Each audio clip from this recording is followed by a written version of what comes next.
मेरे भाइयों सीने पर पत्थर रखता बात को समझने की कोशिश करो कि इस जिद और जुलूस के चक्कर में मजलूम का जन्म किस तरह से पैगंबर इस्लाम की ख्याल करता है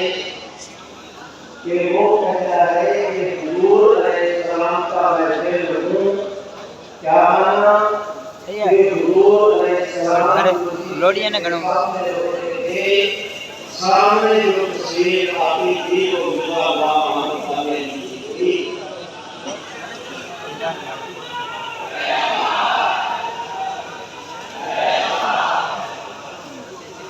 मेरे भाइयों